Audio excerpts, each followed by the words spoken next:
नमस्कार, मैं गरिमा श्रीवास्तव और आप देख रहे हैं द लोकनीति बुलेटिन। आज हम आपको 10 खबरों के माध्यम से देश की बड़ी खबरों से रूबरू कराएंगे। तो चलिए बुलेटिन की शुरुआत कर लेते हैं। पहली खबर मध्य प्रदेश से। सिंधिया बोले, जरूरत पड़ी तो करूंगा कमलनाथ सरकार का विरोध। मंत्री गोविंद सिंह बोले, कोई जरूरत नहीं। शिवराज और उनके घोटाले, पिछड़ गया मध्य प्रदेश, कांग्रेस आई हरकत में, शुरू हुई इस बड़े घोटाले की जांच। मध्य प्रदेश सरकार करेगी हर पंचायत पर पटवारी नियुक्ति की तैयारी। अगली खबर इंदौर से। कैलाश विजयवर्गीय ने कहा, राहुल गांधी अभी हैं नादान, उनमें अभी जरा भी अक्ल नहीं। शिवाजी महाराज की मूर्ति का विवाद सुलझ गया, सीएम के बेटे नकुलनाथ उठाएंगे खर्चा। तो बढ़ते हैं देश की बड़ी खबरों की तरफ। पुलवामा हमले की पहली बरसी पर राहुल गांधी ने ऐसा क्या बोल दिया जिस पर बीजेपी नेता कपिल मिश्रा ने कहा, शर्म करो। अगली खबर रही अनुराग कश्यप द्वारा शाह पर की हुई तंज से जुड़ी हुई। कश्यप ने कहा, याद रखना शाह जी, क्या कहा है आपने।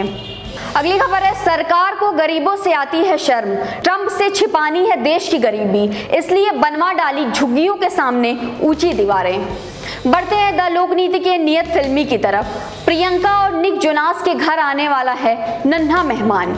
अगली खबर खेल जगत से। वैलेंटाइन डे के एक दिन पहले पूर्व ऑस्ट्रेलियाई कप्तान माइकल क्लार्क ने लिया पत्नी से तलाक, अब देना होगा 285 करोड़ रुपए।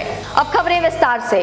गुरुवार को कांग्रेस के दिग्गज नेता ज्योतिरादित्य सिंधिया टीकमगढ़ पहुंचे, जहां उन्होंने एक सभा को संबोधित किया। इस दौरान उन्होंने अतिथि शिक्षकों को लेकर एक बड़ा बयान दिया है, जो इस समय प्रदेश में चर्चा का विषय बना हुआ है। साथ ही उनके इस बयान पर सियासत का दौर भी शुरू हो गया है। दरअसल सिंधिया ने सभा को संबोधित करते हुए अतिथि शिक्षकों से कहा था कि अगर उस घोषणा पत्र का एक एक वाक्य पूरा न हुआ तो अपने को सड़क पर अकेले मत समझना, आपके साथ सड़क पर मैं भी उतरूंगा। इतना ही नहीं, सिंधिया ने कहा था कि आप चिंता मत करो, आपकी ढाल भी मैं बनूंगा और आपका तलवार भी मैं बनूंगा। ज्योतिरादित्य सिंधिया के इस बयान ने अब प्रदेश में तूल पकड़ लिया है। इसी कड़ी में अब कमलनाथ सरकार में कैबिनेट मंत्री गोविंद सिंह का भी बड़ा बयान सामने आया है। गोविंद सिंह ने उन्हें सड़कों पर ना उतरने की सलाह दी है। गोविंद सिंह का कहना है कि सिंधिया प्रदेश के नेता हैं और ऐसे उन्हें सड़कों पर उतरने की जरूरत जरा भी नहीं है। मंत्री गोविंद सिंह ने कहा कि पार्टी में बैठकर मुख्यमंत्री से चर्चा करके अपने प्रदेश की वित्तीय हालत देखते हुए कदम उठाएं। अगली खबर है, कमलनाथ सरकार अब बुंदेलखंड पैकेज के नाम पर हुए घोटाले को लेकर पूर्व बीजेपी सरकार पर शिकंजा कसने को तैयार है। मध्य प्रदेश कांग्रेस की मीडिया विभाग की अध्यक्ष शोभा ओझा ने इस बात का आरोप लगाया कि पूर्व भाजपा सरकार में बुंदेलखंड पैकेज में हुए कथित घोटाले की जांच नहीं कराई गई, जिसके चलते इस घोटाले के आरोपी बेनकाब नहीं हो सके। उन्होंने कहा कि पिछली सरकार की गलत नीति, नीयत और भ्रष्टाचार के चलते पूरा पैकेज घोटाला की भेंट चढ़ गया था। घोटाला उजागर होने के बाद इसकी कोई गंभीर जांच नहीं कराई थी।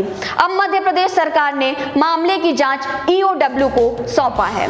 अगली खबर, मध्य प्रदेश सरकार ने अब हर ग्राम पंचायत पर पटवारी नियुक्त करने की तैयारी कर ली है। आपको बता दें कि पटवारी के लगभग 4000 से ज्यादा पदों पर नियुक्तियां की जा रही हैं। पहले पटवारी के पद लगभग 16000 थे, पर सरकार ने पुनर्विचार करते हुए 23000 पदों की कवायद कर दी है। अब रिक्तियों की संख्या बढ़ाकर हर ग्राम पंचायत के लिए एक एक पटवारी चुने जाएंगे। सरकार के इस नए नीति से युवाओं को रोजगार के अवसर मिलेंगे। साथ ही साथ हर ग्राम पंचायत पर एक पटवारी नियुक्त होने से ग्रामवासियों को मुश्किलों का सामना नहीं करना पड़ेगा। अगली खबर मध्य प्रदेश के इंदौर से। भाजपा के राष्ट्रीय महासचिव कैलाश विजयवर्गीय ने कांग्रेस नेता राहुल गांधी पर करारा तंज कसा है। विजयवर्गीय का ये तंज राहुल गांधी द्वारा पुलवामा अटैक पर दिए गए बयान पर था। दरअसल राहुल गांधी ने पुलवामा अटैक को लेकर हुई जांच और इसके पीछे किसको फायदा हुआ जैसे 3 सवाल सरकार से पूछे। राहुल गांधी के इस सवाल पर भाजपा के महासचिव ने कहा कि कुछ विषय ऐसे होते हैं जिस पर राजनीति नहीं करनी चाहिए। राहुल गांधी जी नादान हैं।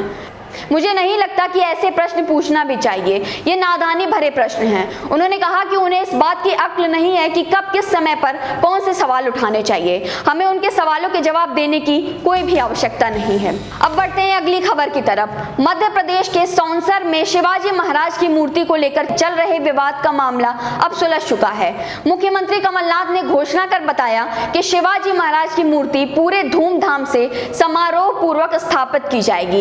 इतना ही नहीं, प्रतिमा को स्थापित करने में जितना भी खर्चा आएगा वो सीएम कमलनाथ के बेटे और छिंदवाड़ा से सांसद नकुलनाथ वहन करेंगे। अगली खबर पिछले एक दशक में हुई सबसे बड़ी सैन्य हमले से जुड़ी हुई है। पुलवामा हमले को आज के दिन पूरे 1 साल हो गए। पूरे देश में गम का माहौल पसरा है। आज के दिन भारत मां के 44 सुपुत्र वीर नौजवान शहीद हो गए थे। पिछले एक दशक के दौरान सुरक्षा बलों पर हुआ यह सबसे बड़ा हादसा था। मां के बेटे नहीं रहे, सुहागन का सुहाग उजड़ गया, बच्चों ने पिता को खो दिया। इसी बीच राहुल गांधी ने पुलवामा अटैक को लेकर सरकार पर तंज कसने के लिए एक ट्वीट किया, जिसमें उन्होंने लिखा कि पुलवामा हमले से किसका फायदा हुआ, जांच का क्या परिणाम निकला, भाजपा सरकार ने किसे सुरक्षा के लिए जिम्मेदार ठहराया है। उनके इस ट्वीट को लेकर कपिल मिश्रा ने उन पर पलटवार किया है। कपिल मिश्रा भाजपा नेता हैं। उन्होंने राहुल की ट्वीट को रीट्वीट करते हुए कहा कि शर्म करो राहुल गांधी, पूछते हो पुलवामा हमले से किसका फायदा हुआ। अगर देश ने पूछ लिया कि इंदिरा राजीव की हत्या से किसका फायदा हुआ तो क्या बोलोगे। इतनी घटिया राजनीति मत करो, शर्म करो। एक देश में मातम पसरा, वहीं आज भी दिग्गज नेता एक दूसरे पर तंज कसते नजर आ रहे हैं। मां की गोद सूंधी हो गई थी, पर यहाँ तो राजनीति खेल शहीदों की शहादत पर खेला जा रहा है। अगली खबर देश की राजधानी से। दिल्ली विधानसभा चुनाव में मिली शिकस्त के बाद गृह मंत्री अमित शाह ने गुरुवार को एक बयान दिया, जिसमें उन्होंने दिल्ली में मिली हार के कारण बताए। अमित शाह ने कहा कि हो सकता है कि पार्टी नेताओं द्वारा दिए गए नफरत भरे बयानों के कारण भाजपा को चुनाव में नुकसान झेलना पड़ा। उन्होंने कहा कि गोली मारो और भारत पाक जैसे बयानों से बीजेपी नेताओं को बचना चाहिए था। इसी बीच अमित शाह के शांतिपूर्वक प्रदर्शन करने वाले बयान को लेकर बॉलीवुड डायरेक्टर अनुराग कश्यप ने करारा तंज कसा है। उन्होंने अमित शाह के इस बयान पर एक ट्वीट किया, जो इस समय सोशल मीडिया पर चर्चा का विषय बना हुआ है। अनुराग कश्यप के इस ट्वीट पर लोगों ने अलग अलग रिएक्शन आ रहे हैं। साथ ही लोग इस ट्वीट को जमकर रिट्वीट भी कर रहे हैं। अनुराग कश्यप ने अपनी ट्वीट में अमित शाह के बयान पर प्रतिक्रिया देते हुए लिखा, याद रखना क्या कहा है। ऐसा पहली बार नहीं है जब अनुराग कश्यप ने ये हमला भाजपा सरकार पर किया है। अमेरिकी राष्ट्रपति डोनाल्ड ट्रंप के भारत दौरे को लेकर हलचल तेज हो गई है। राष्ट्रपति डोनाल्ड ट्रंप 24-25 फरवरी को भारत यात्रा पर आ रहे हैं। उनकी इस यात्रा को देखते हुए अहमदाबाद म्यूनिसिपल कॉरपोरेशन ने तैयारी शुरू कर दी है। बताया जा रहा है कि डोनाल्ड ट्रंप का अहमदाबाद में स्वागत होगा, लेकिन इन सब के बीच एक खबर सामने आई है जो इस समय चर्चा का विषय बनी हुई है। जानकारी के अनुसार म्यूनिसिपल कॉरपोरेशन अहमदाबाद एयरपोर्ट से लेकर सरदार पटेल मोटेरा स्टेडियम के रास्ते को ठीक कर रही है, तो वहीं दूसरी ओर इसी रास्ते के बीच आने वाली झुग्गी झोपड़ी के आगे दीवार बनाकर उसे छुपाने की कोशिश भी की जा रही है। ऐसा पहली बार नहीं है जब ऐसा किया जा रहा है। इससे पहले जब जापान के प्रधानमंत्री शिंजो आबे, चीन के शी जिनपिंग और इजराइल के नेतन्याहू यहां आए थे, तब हर पर्दे से पूरे झुग्गी को छुपा दिया गया था। बता दें कि दीवार बनाकर यहां की गरीबी और लोगों के हालात को छुपाने को लेकर यहां रहने वाले लोग काफी गुस्साए हुए हैं। प्रशासन अहमदाबाद एयरपोर्ट से हासोल सर्कल के बीच आने वाली झुग्गी झोपड़ी के आगे दीवार बना रही है। अगली खबर द लोकनीति की नियत फिल्म से। प्रियंका और निक जोनस के घर में नन्हा मेहमान आने वाला है। जी हाँ, विदेशी मीडिया से खबर है कि प्रियंका चोपड़ा जोनास की जेठानी प्रेग्नेंट हैं। हालांकि प्रियंका ने अभी कोई ऑफिशियल अनाउंसमेंट नहीं किया है। सभी घर में बेहद खुश हैं। यह खुशखबरी सोफी टर्नर और जो जोनास देने वाले हैं। आज की आखिरी खबर है खेल से जुड़ी हुई। ऑस्ट्रेलिया से इस समय की सबसे बड़ी खबर आ रही है, जहां पूर्व ऑस्ट्रेलियाई कप्तान माइकल क्लार्क और उनकी मॉडल पत्नी काइली बोल्डी के बीच तलाक हो गया है।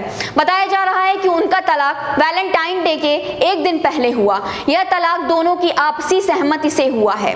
बता दें कि क्लार्क और काइली ने 2012 में शादी की थी। काइली ने 2015 में केल्सी को जन्म दिया था। इन दोनों की एक 4 साल की बेटी भी है। है। माइकल क्लार्क और उनकी पत्नी काइली ने बताया कि वो हम एक दूसरे के प्रति सम्मान की भावना रखते हैं पर कुछ समय से अलग रह रहे हैं, इसलिए हमने तलाक का फैसला लिया है। उन्होंने कहा कि हम अपनी बेटी के को पेरेंटिंग की जिम्मेदारी निभाएंगे, यह हमारी बेटी के लिए सबसे अच्छा रहेगा।